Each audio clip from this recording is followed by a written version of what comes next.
सच ये है, जिस इंसान के बारे में तुम दिन भर सोचते हो, जिसके एक हाय का इंतजार तुम हर दिन करते हो, वो भी कई बार तुम्हें चाहता है, लेकिन फिर भी तुमसे बात नहीं करता।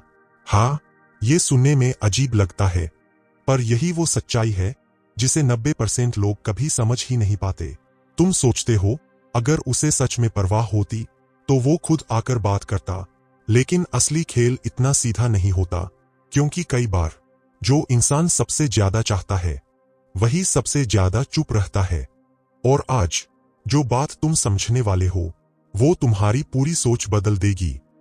लेकिन रुकना, क्योंकि जो सबसे बड़ा कारण है, जो असली सच है, वो तुम्हें अंत तक समझ आएगा, और शायद उसके बाद तुम किसी को पहले जैसी नजर से देख ही नहीं पाओगे। अब ध्यान से समझना।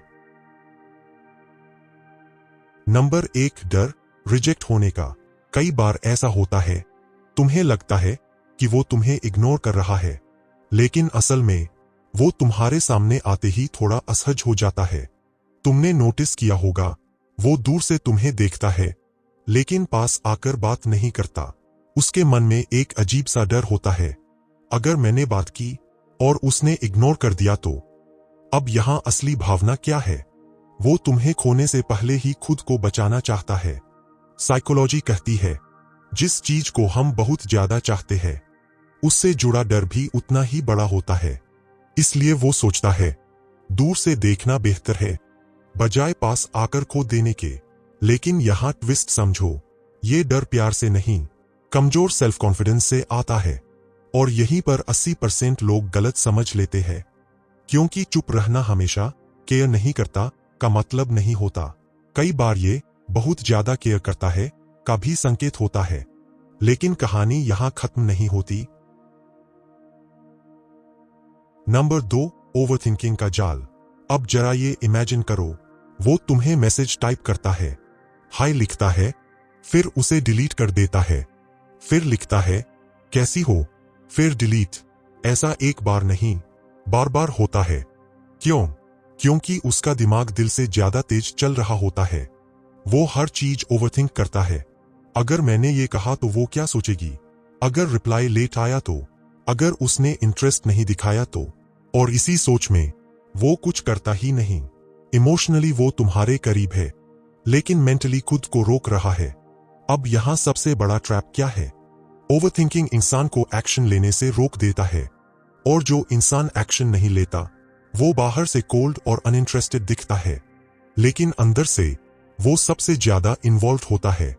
अब ध्यान से समझना, यही वो जगह है जहां लोग किसी को इग्नोर समझ लेते हैं, जबकि असल में वो खुद से लड़ रहा होता है।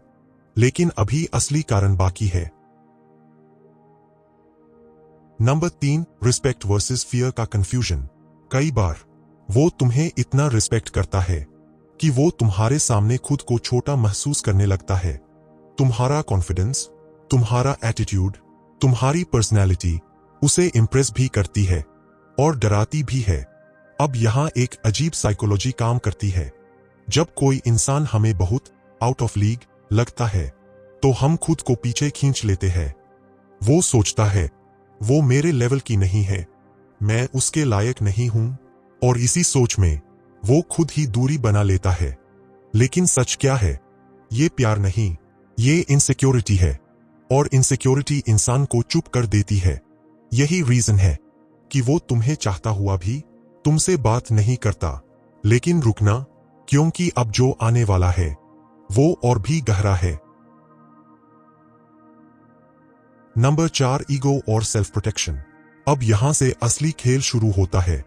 कुछ लोग ऐसे होते हैं जो तुम्हें चाहते तो है, लेकिन कभी पहले मैसेज नहीं करेंगे। क्यों? क्योंकि उनका ईगो उन्हें रोकता है। वो सोचते हैं, अगर उसे भी इंटरेस्ट है तो वो खुद आएगी। अब यहां एक सटल साइकोलॉजी है। वो खुद को हर्ट होने से बचाना चाहता है, क्योंकि अगर वो पहले आगे बढ़े और सामने से उतना रिस्पॉन्स न मिले तो उसका ईगो टूट जाएगा। इसलिए वो डिस्टेंस मेंटेन करता है, लेकिन कनेक्शन तोड़ता नहीं। तुम्हें लगेगा वो कंफ्यूज्ड है, लेकिन सच ये है, वो खुद को प्रोटेक्ट कर रहा है। और यही वो जगह है जहां 90% लोग इमोशनल मिस्टेक कर देते हैं।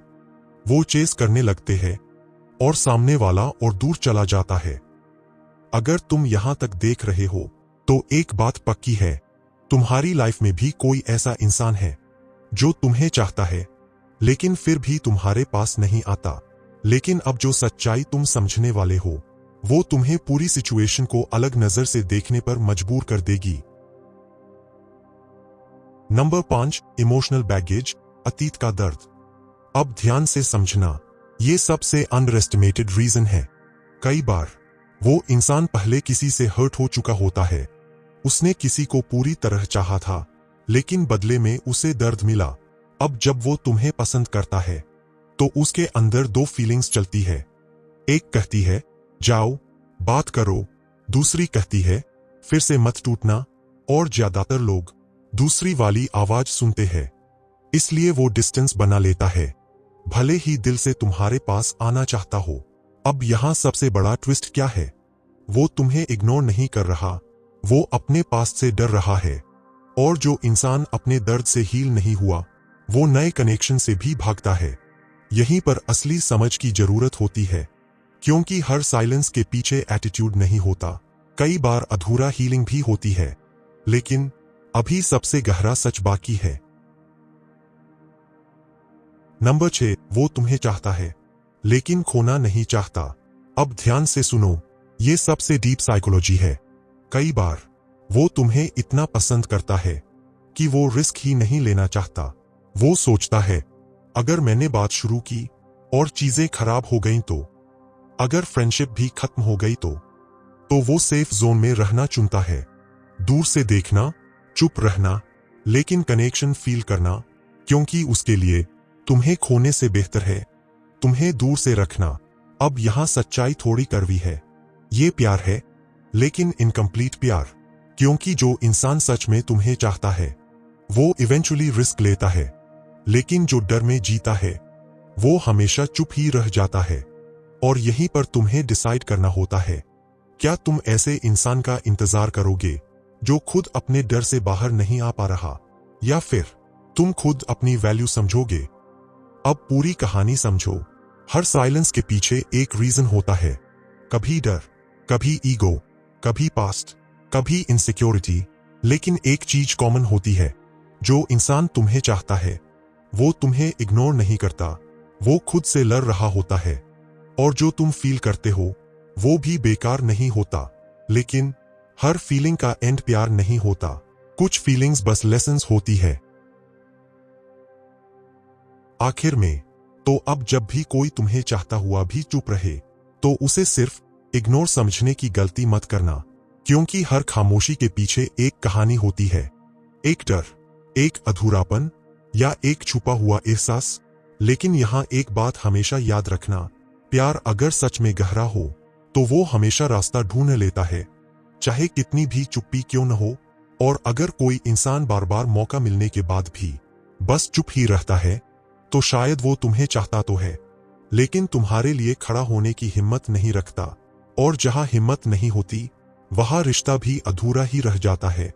इसलिए खुद से ये सवाल जरूर पूछना, क्या तुम ऐसे इंसान के लिए रुकना चाहते हो जो तुम्हें महसूस तो करता है लेकिन तुम्हें पाने की कोशिश नहीं करता। क्योंकि कभी कभी सबसे सही फैसला किसी को समझना नहीं बल्कि खुद को चुनना होता है।